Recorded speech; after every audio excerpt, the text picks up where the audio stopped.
So are we on, Shivam? Yes, sir, we're on. And we have all our panelists in? Yes, we have Ankit, we have Fantastic. Prasanna, we have Anil. Okay. We have Prasanna, we have Anil, we have Ankit, we had Kartik, and we have, where's the second Kartik? Yeah? We have Kartik Gopal also. Yes. Kartik Hajela is not there, is it? Yeah, he's not yet in. I'll Okay. just invite him. Doesn't He's on. matter. So I guess we can start. You want to wait or should I start? Kartik, both the Kartiks are here now. Good to Great. go.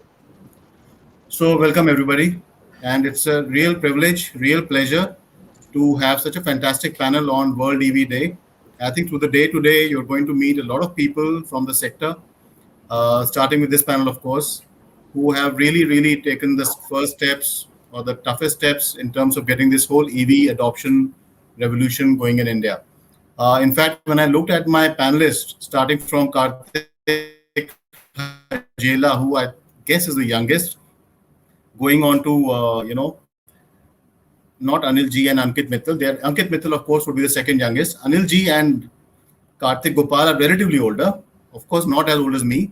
But really, it's. I thought the question that what will drive EV adoption in India, that must have been a question you all practically answered when you started your respective organizations or when you got into this business. So we'd probably love to start off from that actually. That when you started your Log9 materials or Sheru or Bounce, or in Kartik's case, he's really been doing a lot of things before this for the last 10 years. What did you think at that time was going to drive adoption in India? And how do you feel about that? So we can start with anybody out here. Actually, we could start with Anil G. That's the first face I'm seeing right now. So Anil, when you started Bounce along with your co-founder, did you think this is where we would be in 2021? How has it been so far? Yeah, I think it's an interesting phase. Actually, COVID has fast forwarded everything. Before COVID, we were largely operating fuel scooters. Okay. COVID is when we started really working on EV. And in the last 1.5 years, I think the majority of the fleet that we have is EV. And for us, the learning has been that we as a fleet operator, of course, have to manage into it, right? From procurement of the asset to managing battery, managing the infrastructure for battery, etc. So for us, we had to develop everything from scratch. So we've been very practical in terms of selecting the right factor as well as right school of thought on charging. There's always a debate between charging as well as swapping. For us, swapping works. It takes away the inhibition around range anxiety. It takes away the inhibition around the cost of acquisition of the electric vehicle. It takes the inhibition around uh, managing the battery itself. Right? A lot of people today, before choosing an EV, these are the hurdles that comes in front of them, and this is what prevents them from going ahead. But for us, since we have been doing this business quite some time, we have done more than 10 million EV kilometers in the last 1 year. And every day we do close to about 2,000 swaps. So we understand how to manage an EV fleet and end to end, right, from asset procurement to maintaining it and charging it and then using it. So it's been an interesting phase. We as a company believe for a country like India, swapping is going to be the future. Considering the fact that for charging, there is no space in India to even park your scooters. We know how we park scooters outside our house on the street, etc. So we believe swapping is the way forward because it's much more practical. People are used to going to a fuel station, getting fuel, getting the vehicle fueled up, and then carrying on. And it takes away the initial cost that the user has to pay. You can practically sell vehicles without battery, and an energy player like us can take care of the battery management for them as well as the users can just pay per use. So these have been our learnings. We are a strong believer in swapping as a solution, and I think that is going to really help solve a lot of innovation that we face around range anxiety, around cost, and around battery management. Yeah, I just like to tell Anil, we cannot hear you properly. Like your voice was breaking in the middle. So maybe you can move into a better area. That's all. Sure, I'll try that. I'll try that. But I think we heard enough to know that you must have made Ankit Mittal very happy, because I heard a lot about swapping being the future and your belief in swapping, and that's what Ankit is pushing. So Ankit, I'm going to make you wait. We're going to move next to Kartik. Kartik, of course, has probably got one of the most. He's probably one of the best experts on EVs today, going by his CV. He's been there. He's done that. He was the person who worked on mobility solutions for E2, India's first electric vehicle, and subsequently he's worked a lot on connected mobility also. So Kartik, when you started off on EVs, when did you think, or what did you think is going to drive adoption, and how has it gone? What do you feel? How has it been so far? That's a interesting story actually. So I joined erstwhile it was still called Reva in April of 2010, and just a month later, Mahindra has acquired a majority stake, and it became Mahindra Reva. Later, it became Mahindra Electric Mobility. I joined to head a create a new business unit called Mobility Solutions. My charter was to look at we were creating a car. We needed to build ecosystem solution technologies around connectivity, fast charging. And this is 2010, so fast charging standards did not exist. To figure out how do you kind of build a complete ecosystem around a new technology vehicle and make money out of it. That's the charter that was given to me. And the company was focused, of course, on selling to the personal mobility market. I joined. I basically also led the connected car development program. In addition, also looked at fast charging solution. We developed our own in-house fast charging solution. Looked at where does it all make sense. So I kind of needed to go back to the basics, to the first principles, and I did my own. I had a small team under me. We kind of conducted a primary market research, asking ourselves why do people buy the cars they buy. A very very foundational question. So what triggers a car purchase decision? And I realized through that research that we were probably not on the right track strategically. We were trying to sell cars to a personal mobility market. That car was going to come out probably in the 8 to 9 lakh price point. Subsidies were not there yet. And it was a small hatchback with a 100-kilometer range. Didn't make sense. And there was this internal understanding that we should also not sell into fleets because that destroys a brand. But when I did the math about if you use an electric car in a fleet application, run it 200 kilometers a day, what difference does it make? It clearly came out that there is a strong value proposition for electric vehicles in fleet applications. And whatever else I was developing as the ecosystem, like telematics and fast charging and everything, becomes a necessary and essential part of such a solution. And it can be built into a business model.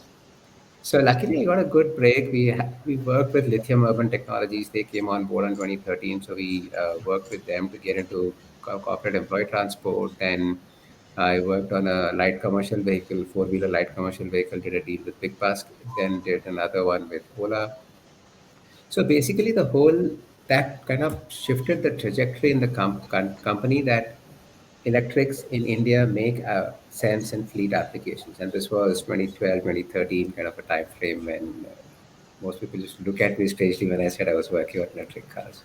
Yeah. So anyway, it's been a very very interesting journey. I think now that this is accepted wisdom, there is so much more support. It's fascinating to see the ecosystem that has emerged so rapidly. So yeah, I think it's been a fantastic journey, but I think the best is yet to come. So that's I'll Thank leave you. it at that. Thank you. Okay, so Ankit, coming to you, Ankit is the founder at Sheru, which supplies, which is pushing the whole swappable battery solutions. Ankit, why do you believe in this so much, and how do you think this is going to evolve? Uh, so I think swapping is making a lot of sense currently in categories where the driver has very high desire to convert their capex to opex. And when we look at the entire two-wheeler and three-wheeler market, there is a very high desire in the driver to switch to an electric vehicle for the lower operating cost, to so that they can start making more money out of whatever deliveries they are doing or whatever gigs they are doing. So we see that battery swapping essentially solves that fundamental problem in not only letting a driver own an electric vehicle and move to an EV, and also uh, they currently there is no service or delivery network, there is no charging network that is out there, and having a battery swapping solution in turn solves for that reliability problem as well. So, and especially for an economy which is, Okay. I mean, we have 2 million e-rickshaw drivers today operating on road, and that is purely because, and that was not without any kind of government incentive. Largely, it sprouted on its own. So that clearly indicates the kind of expectation that the bottom of the pyramid has for from EV especially. Okay. Great.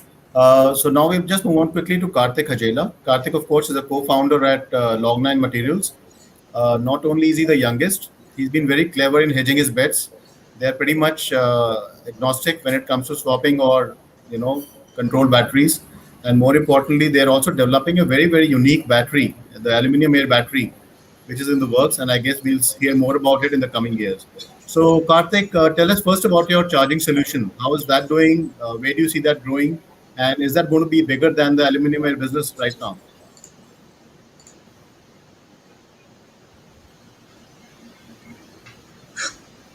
You're on mute, Karthik.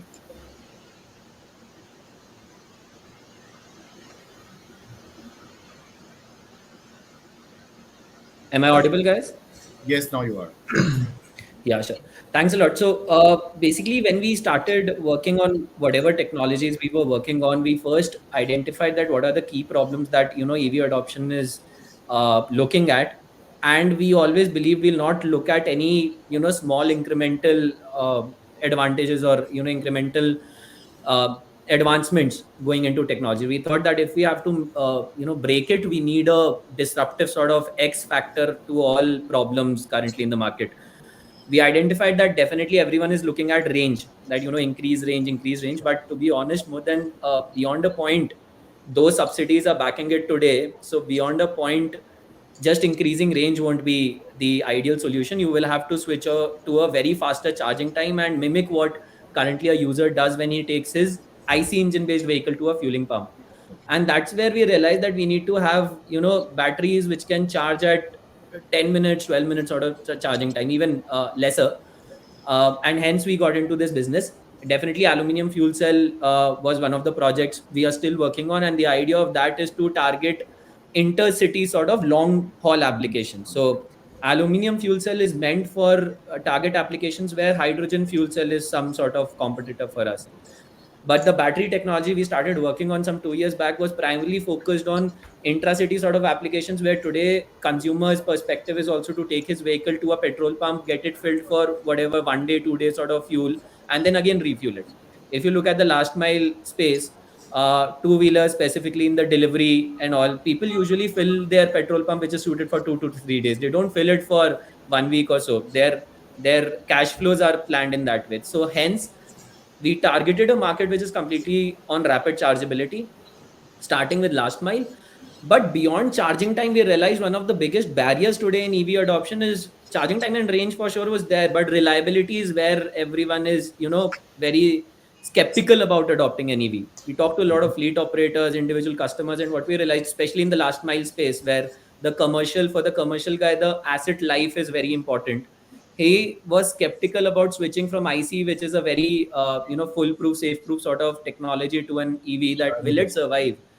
And just because of FAME subsidy being a very blanket sort of subsidy, that no matter what you put as a battery inside the vehicle, you'll get that 10,000 slash 15,000 rupees per kilowatt hour. There was not much conviction that which is being shown to these end operators from OEM, that I'll give you a battery which is maybe meant for the life of the vehicle. People are putting in technologies, and it's not only battery component life cycle, etc. Just because the subsidy is a blanket subsidy, people are relying on very primitive sort of components to just push products in the market, which might drive adoption because of a lower capex today. But what about retention in that space? No one is talking about retention in the EV space. That, as Anil maybe talked about, that the COVID era, the COVID time usually definitely pushed EVs, and hence you see a lot of volumes going in the market today. But what will happen 2 years down the line, when because of increased fame, etc., a lot of lower cycle life components, etc., got pushed today, and 2 years from now you'll realize that vehicles are not working, and there'll be a complete non-retention happening on the space. So hence we realized that we need to push a product which might have a premium of 500,000 bucks per month, but then I need to give him a life which is more than his vehicle life. and hence the batteries that we provide to our end customers are in some, they outlast the life of the vehicle, be it two-wheeler, three-wheeler, four-wheeler. And we are, to get that conviction to the end customer, we are offering buyback on the battery as well, that there's a guaranteed buyback. The moment you end your life of the vehicle, I'll take the battery back, because I am confident on the battery completely. Now, this is the sort of conviction that other component manufacturers and especially EV or OEMs need to provide to their end customers. Now and then, a lot of fleet operators call me and ask me, Kartik, we're switching to EV, but we're not sure whether it will run or not. My OEM has given me a warranty of 2 years, 2.5 years, because it's a commercial space. They're not giving me warranty more than 3 years. But for example, LCV is supposed to run for 5 years. Your normal LCVs even go up to 7 years, IC engine based.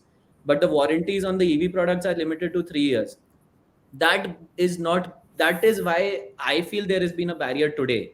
And hence we need to, point one, maybe change the subsidy in a sense, which we are very aggressively as Log9 working on, that somehow the subsidy goes beyond kilowatt hour. It should be based on cycle life. It should be based on operating temperature range. It should be based on other metrics for the technology, rather than just how much juice you're putting into the vehicle. Because now a battery which is a 600 cycle life battery or a battery which is 5,000 cycle life battery both get the same incentive. What is the incentive with the end customer to adopt today a better technology? Nothing.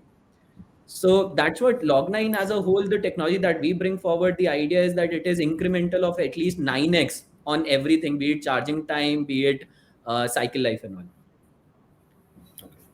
Thanks, Karthik. I'll just move on a little bit here. So again, I'm going to stick to that whole adoption game, which I haven't really got clear answers yet. So if I was to list down five of the biggest reasons for EV adoption in India, if I had to put them down, I would say broadly there is stuff which is to do with the government, which is where your FAME subsidy comes in. Indirectly, high fuel prices come in, like it or not. Then there is a whole question of investors. Are they really backing this sector or not? Again, I would like to think we have enough backing today. There are enough investors who are putting in money here. Then you have the question of, I thought there's a very interesting, there is a charging network, of course, which some of you are already in that, trying to solve that question. And a very interesting wildcard was the incumbents actually in the automotive sector. Are they really embracing it, or is all the heavy lifting being done by newcomers? If I had to ask each of you individually, which of these factors is really most important for adoption today, and or is there something else outside of these four or five? Anybody could start. Ankit, what's your view? So I think when it comes to EV adoption, currently India barely has any EV adoption. The only category that we have is e-rickshaws, and that's also on many of the formal platforms disregarded as any kind of success for India. A lot of people still believe that e-rickshaw is something which will phase out. In terms of first EV adoption, the most important thing is to understand and bring in some kind of perspective from the demand side. From a personal mobility perspective, EV is not an aspirational asset. It's not something that people are aspiring to buy, and it's not related to everyday life. For commercial use cases, the most important metric for a commercial use case is uptime. It's everything is about earning per hour for an operator that is investing into an electric vehicle to reduce their OPEX or so on and so forth. And they don't have any kind of service or delivery network. So I think most important thing is to understand that at this point of time, from a demand side, there is a requirement of building platforms through which we are able to give more coverage to a variety of customers and allow them to choose their own solutions rather than enforcing a specific solution on them, whether it's swapping or whether it's charging. We certainly believe that swapping makes a lot of sense for e-rickshaws, but we do not believe that swapping is the only thing that will happen everywhere. In e-rickshaw also, we see that a lot of drivers have an intent of driving less. They do not want to drive a lot. And for them, it will make perfect sense to have their own battery, which they can probably remove from the vehicle and go and charge it at any of the charging points. So I think at this point of time, it is more about whatever desire that is there in either commercial sector or personal mobility. Give it a platform so that it can express, it can adopt EV in whatever way that the customers are accepting it, and then from there on expand on every niche that will come out of it. I imagine Kartik Gopal, you would have done a lot of work on this area. You've done a lot of projects. You've actually worked on the one of the earliest EVs. Is that something you agree with? The issue of aspiration not being there, and the need to create that. So I think it goes from I think that was true of products which were there in the past decade. The very clearly it was mostly focused on four wheelers. The four wheelers that came out were not aspirational. Those that came out were Yes. probably built. Some of them were built on legacy platforms. You basically took an ICE vehicle and just removed the engine, put a drivetrain and motor, and made it an EV. But now I think gradually, if I kind of unpack this into different segments, clearly in the two-wheeler space, companies are coming with grounds up platforms that are EV specific. Four wheelers, we are still seeing that trend of having a common platform for ICE and EV, but clearly the product range, pricing, and all has improved tremendously. Of course, for people who buy cars, they also want to use it for long distance, and therefore that becomes a bottleneck in the absence of highway charging and so on. But clearly, the product specifications and the pricing at which they are being offered, I think that has definitely improved a lot. So, if I were to take a longer, like a decade long view, not a 2 year or 3 year view, I would say that, see, in any automotive market, fleets form single digit percentage point of the total sales of automotives. Right. Clearly, today, there is a strong value proposition for electrification of fleets, and that's what we are seeing in the market. There is a very strong adoption happening in the fleet segment. But if I want to make a difference at a scale, you need to find a way that personal mobility becomes interested in this segment. And I'm seeing shoots of that coming in the two-wheeler segment very clearly, especially even the income. You mentioned the point about incumbents. So both Bajaj and TVS have launched dedicated platforms which are EV specific in the two wheeler space. Ola, of course, is coming out with their own. The other players who have launched are all EV only platforms. So I think that while today it's still a very niche market, I do believe that there is a growing awareness which hopefully will feed into a greater adoption over time. If I take a fairly long enough view of the market. Okay, great. Anil, you've been the numbers person. You're probably the only hardcore finance person here. What did the numbers tell you? What really works here? Is it just about money? Would subsidies be the only thing, or something else is also there?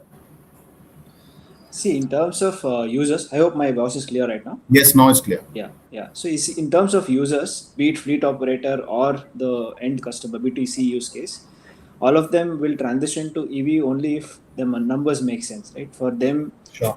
we all of us might have this vision of greener future and all that, but to the guy on ground who actually Of uses the course. vehicle, a common man, he will only move to EV if the numbers make sense. Only when he saves money, right? Today the challenge there is two. One, the users, the cost of buying an electric vehicle as against IC, there is still a big gap. Even with the subsidies, there's still a big gap. He has better alternates with IC, mostly because of the battery that he has to buy when he's buying the scooter. Second is I think the everything around battery infrastructure, right? I think the most important thing, if you want people to change transition to EV, will be a lot of work that needs to happen around battery infrastructure. I know there is school of thoughts around battery charging and battery swapping.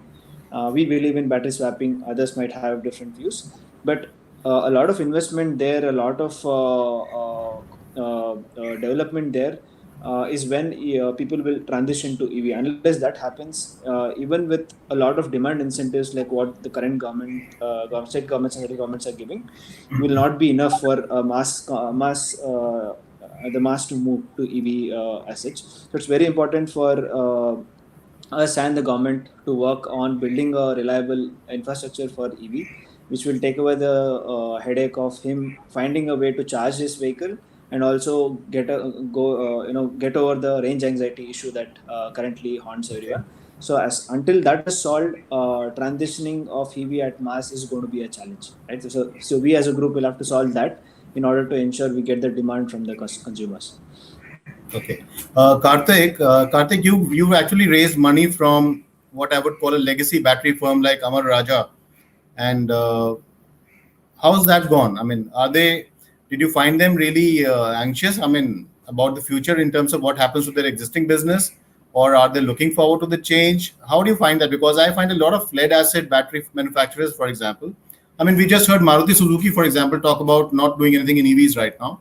So a lot of the incumbent firms have been a little slow or a little pushback in terms of what's going to happen too early. How do you find that changing now?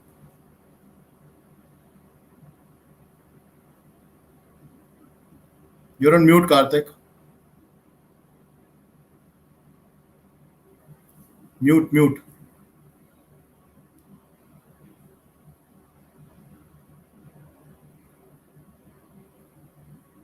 I think we'll have to. Yeah, Kartik. So basically, our interaction with Amar Raja has been pretty much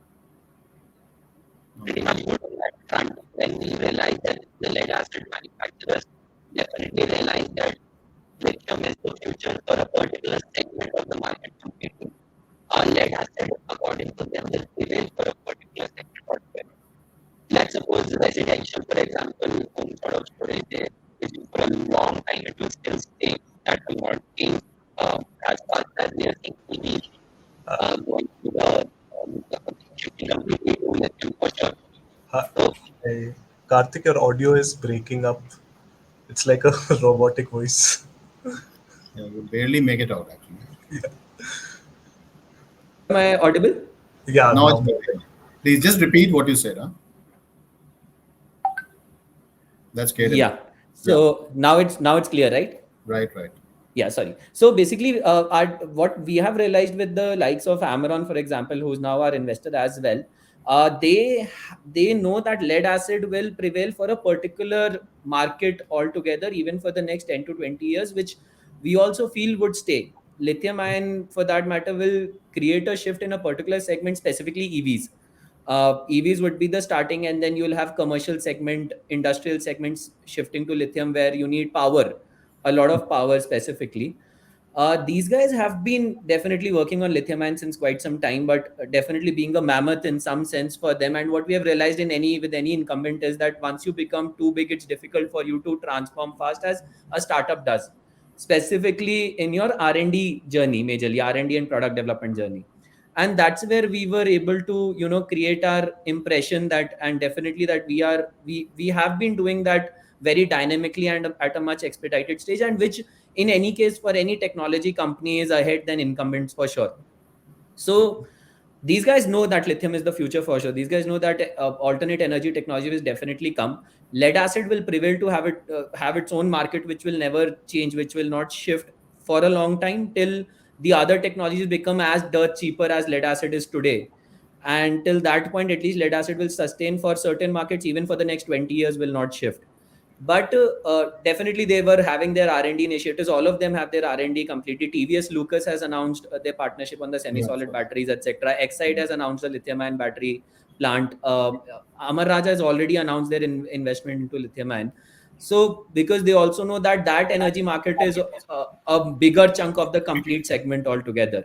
But in my opinion, I guess they will to some extent go, unlike their previous trajectories, which were completely organic in terms of growth, they will go on an inorganic streak and partner up with various startups or technology companies, which, for example, TVS Lucas also, which has been a very traditional component manufacturer, is now partnered with 24M, which was a US based startup on Yeah, I technology just and saw that. semi-solid batteries. Yeah. And similarly, if you pick up any other battery company, major OEMs are taking a stake in that company and then leading that complete initiative on the new energy domain. So eh, for example, so though Leclanche not being still a bigger company, Exide had to partner with Leclanche to bring that technology to India. So this is where we see that incumbents being slow for sure intrinsically because of the scale of their business, and India being 5-10 years already behind the global scale. Either they will partner up with smaller companies who have faster turnaround times on technologies, or will go on a global spree and partner up with other technology companies to bring these technologies to India. So that's interesting. People doing specific options only because of India, the way the Indian market has evolved. Which brings us to, I think, what could possibly be our last question, and I think we kind of spoke about this. Um, in every category that we've seen recently, be it e-commerce, be it fintech, all the large categories which are booming today, there have been very specific innovations done for literally made, not just made in India, make in India, the whole thing. It's literally customized for India, forced by India, I would say half the time. What have all of you seen? Give me that one example where you had a certain assumption, but today you find that you had to create this, innovate and do something very different from what you assumed, just to make it work in the market that is, our cities and our villages and wherever across India. I could start with Kartik Gopal. Yeah.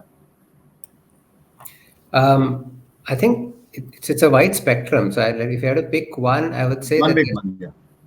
sorry. Just one big one. Yeah. Yeah. So I'm seeing a lot of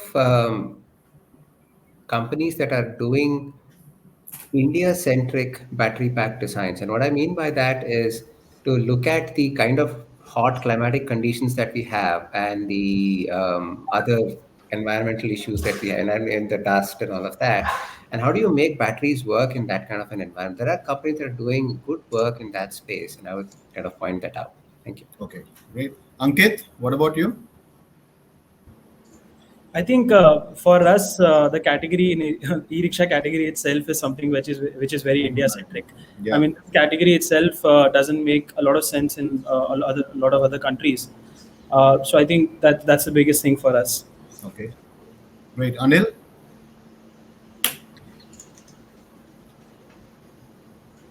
You're For me, I muted. would say for me, I think the form factor itself.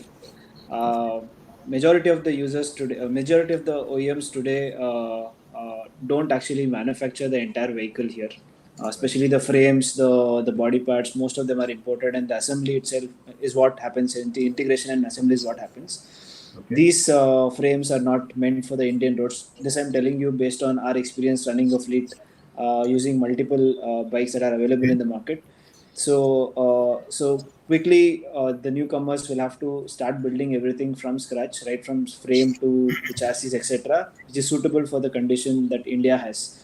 If they continue to import it from China and other places, those frames are just not good enough for a country like India. Okay. Good. That should at least make the government happy. They'll start making Yeah, more in India.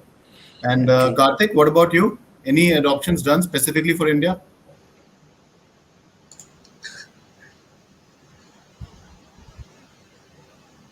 No. How come Bangalore has a connection problem? Yeah. Yeah. Karthik.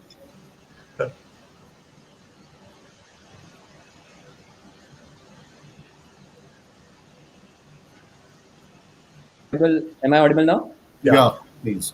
Yeah, so I think power outages in this segment. So I'm getting disconnected again. So, but if you ask us, we have analyzed this market, and what we realized is, for example, in the battery domain completely, so Karthik was completely right on that segment that the tropical climate is something which is specific. Though everyone is looking at European suppliers, Chinese suppliers, but their technology. So that's why you see in battery written 25 degree, 80% DOD, etc. 25 degrees is not the temperature we have in India. On in India, on an average, it's 37-degree across the country, average across the year. So battery technologies which are specific to the country definitely needs to happen. Plus, what we've realized is that unlike US, China, etc., where distances are pretty long, and hence Ankit's point on e-rickshaws being viable in India is because India, for that matter, last mile is smaller. The range or the distance traveled for any vehicle is smaller in this country, unlike US, where you need. So that's why you see NMC being pushed in US to a lot of extent because they require range, they require energy density. China, though LFP, but India specifically requires smaller distances, is completely based on smaller distances, and hence rather than pushing a lot of energy density, you require faster charging or swapping as a solution Okay. to enable more uptime on the vehicle. Secondly, you require cycles, you require life. No matter what we say, we do have potholes more than any other country for that matter. Comparing to US and China, and as Anil was also talking about, the frames, the body, etc., are not suited currently for the Indian market. And you talk about torque, etc., that comes on the vehicle because of Indian road conditions being pretty Sure. Anil different. said that. The whole impact on the battery is a lot. So conventional batteries, when they see that sort of up and down on the electric requirement, on the power requirement, definitely the cycle life will be pretty low. And hence, I'm saying I'm pretty worried about the retention of the EV market, not adoption. I'm worried about the retention that will happen 2 years afterwards in this complete domain. Okay, great point, Kartik. Thanks a lot. Shivam, I don't know if we have time for Yeah. any questions from the audience. Otherwise, I I- guess we're already close Yeah. to the end. We'll have to conclude this session. We'll start the next session now. Fantastic. Thanks a lot, everybody. I really enjoyed this. I think I learned a little bit. And Kartik, Gopal, you were the person, our benchmark.